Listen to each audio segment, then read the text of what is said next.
السلام علیکم ورحمۃ اللہ وبرکاتہ۔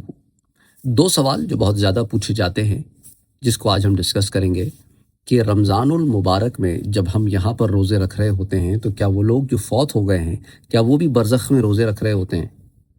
ان کے لیے رمضان المبارک میں کیا معاملات ہیں؟ ایک تو یہ ہو گیا مسئلہ۔ دوسرا یہ کہ جو لوگ رمضان المبارک میں فوت ہوتے ہیں کیا ان پر کبھی بھی عذاب نہیں ہوتا یا صرف رمضان المبارک کے مہینے میں عذاب روک لیا جاتا ہے؟ اور اسی طرح اور کچھ اس سے جڑے ہوئے مسائل وہ ڈسکس کریں گے۔ دیکھیں، ایک بات یاد رکھیں کہ یہ جو ہماری حیات ہے نا اس دنیا کی، اسے ہم کہتے ہیں دار العمل، یہ عمل کا گھر ہے۔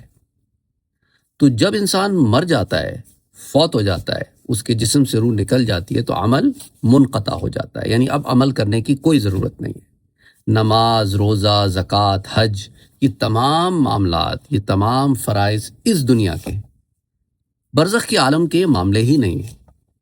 تو جب وہ برزخ کا معاملہ ہی جدا گانا ہے، وہ عالم ہی جدا گانا ہے، تو اس لیے یہاں کے قوانین اور اصول وہاں نہیں لگتے۔ اسی طرح جس طرح جب ہم اس دنیا میں روزے رکھتے ہیں تو عالم ارواح میں جو روحیں ہیں وہ تو روزہ نہیں رکھتی، کیونکہ دیکھیں، یاد رکھیں، روح جو ہے وہ کھانے پینے سے پاک ہوتی ہے، اس کو کھانے پینے کی حاجت نہیں ہوتی۔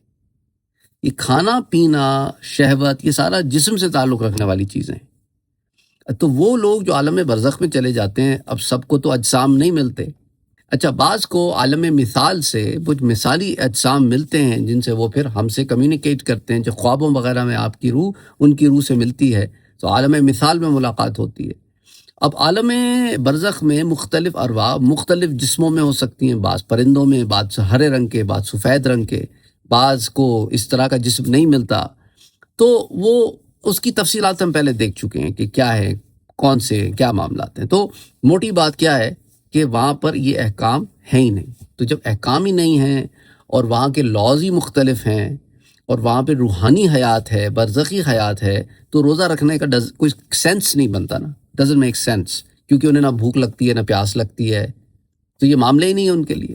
تو یہ وہ عمل کا دار بھی نہیں ہے، دار العمل بھی نہیں ہے۔ تو یہ آپ کو مسئلہ سمجھ میں آ گیا ہوگا، امید کرتا ہوں۔ اچھا، اسی طرح ہمارے پاس قرآن کریم میں اور احادیث مبارکہ کے ذخائر میں برزخی حیات میں رمضان المبارک کے روزے ایسا کوئی ذکر ہی نہیں ہے۔ کس چیز کا ذکر ہے وہ بات کرتے ہیں۔ حضور صلی اللہ علیہ وآلہ وسلم نے فرمایا کہ جس کو رمضان میں موت آئے وہ جنت میں داخل ہوگا انشاءاللہ، جس کی موت عرفہ کے دن ہو یعنی کہ 9 ذی الحجہ کو، تو وہ بھی جنت میں داخل ہوگا انشاءاللہ، اور جس کی موت صدقہ دینے کی حالت میں آئے وہ بھی انشاءاللہ جنت میں داخل ہوگا۔ حلیۃ الاولیاء میں جلد نمبر 5 میں یہ حدیث آتی ہے 4187۔ اچھا، اسی طرح حضرت انس ابن مالک رضی اللہ تعالی عنہ سے ایک روایت آتی ہے کہ ماہ رمضان میں مردوں سے عذاب قبر اٹھا لیا جاتا ہے۔ شرح الصدور جو امام سیوطی رحمۃ اللہ علیہ کی لکھی ہوئی کتاب ہے، اس کے پیج 187 پر یہ روایت آتی ہے۔ تو اب یہ جو عذاب اٹھا لیا جاتا ہے، یہ عذاب کا اٹھایا جانا کیا صرف رمضان المبارک کے مہینے تک ہے یا اس کے بعد بھی ہے؟ تو اس میں علماء کی دو آراء ہیں۔ ایک رائے تو یہ ہے کہ عذاب صرف رمضان المبارک میں اٹھا لیا جاتا ہے، باقی جب رمضان المبارک کا اختتام ہوتا ہے تو عذاب پھر کنٹینیو ہو جاتا ہے، یہاں تک کہ اللہ سبحانہ وتعالیٰ کی رحمت سے اللہ سبحانہ وتعالیٰ جو ہے ان پر سے عذاب مستقلاً اٹھا لیں، جیسے ایمان والوں پر مستقل قیامت تک عذاب نہیں ہوتا رہے گا۔ اللہ سبحانہ وتعالیٰ انہیں ان کے ایمان کی وجہ سے ایک وقت میں عذاب قبر ان سے اٹھا لے گا۔ اچھا، بعض علماء کی رائے ہے کہ نہیں، جو لوگ کیونکہ اس کے اندر یہ گرہ بندی نہیں آئی کہ قیامت تک نہیں ہے، تو اب ہم اللہ کی رحمت پر اسے محمول کریں گے، اللہ کی شان کریمیت اور شان رحمانیت اور شان رحیمیت پر ہم اسے محمول کر کے کہیں گے کہ انشاءاللہ قیامت تک ان پر سے عذاب اٹھا لیا جائے کیونکہ اللہ سبحانہ وتعالی کرم کرنے والا ہے۔ تو بہرحال اللہ کے کرم سے یہی امید ہے۔ اور بعض علماء تو یہاں تک جاتے ہیں، وہ کہتے ہیں کہ امید یہ ہے کہ قیامت کے دن بھی ان پر سے عذاب اٹھا لیا جائے گا، کیونکہ اللہ کی شان کریمیت ہے۔ تو اچھا، اب اس ضمن میں ایک اور روایت میں آپ سے ذکر کرتا چلوں۔ حضرت عائشہ صدیقہ رضی اللہ تعالی عنہا سے روایت کرتی ہیں، حضور اکرم صلی اللہ علیہ وآلہ وسلم کا ارشاد ہے کہ روزے کی حالت میں جو فوت ہوتا ہے، جس کا انتقال ہوتا ہے، تو اللہ سبحانہ وتعالی قیامت تک کے روزوں کا اسے ثواب عطا فرماتا ہے، کہ گویا وہ روزے کی حالت ہی میں ہے قیامت تک۔ اللہ اکبر، اللہ اکبر۔ یہ الفردوس بمعثور الخطاب، اس کی جلد نمبر 3 صفحہ نمبر 4 حدیث 5557 پر یہ روایت آتی ہے۔ تو اللہ سبحانہ و تعالیٰ کی شان کریمیت تو یہ ہے کہ روزے کی حالت میں فوت ہونے والا برزخی حیات میں قیامت تک گویا روزوں میں ہے۔ اس کا یہ مطلب نہیں ہے کہ وہ وہاں روزے رکھ رہا ہے، اس کا ثواب چل رہا ہے روزے کا۔ اللہ اکبر۔ اچھا، اسی طرح حضرت انس بن مالک رضی اللہ تعالیٰ عنہ سے ایک روایت آتی ہے کہ حضور اکرم صلی اللہ علیہ وآلہ وسلم نے فرمایا کہ یہ رمضان تمہارے پاس آ گیا ہے، اس میں جنت کے دروازے کھول دیے جاتے ہیں اور جہنم کے دروازے بند کر دیے جاتے ہیں۔ تو یہی وجہ ہے کہ اب آپ دیکھیں کہ رمضان المبارک میں اللہ سبحانہ و تعالیٰ خاص کرم فرماتا ہے، خاص رحم فرماتا ہے۔ اور یہ معجم الاوسط میں بھی یہ روایت آتی ہے، حدیث 7427۔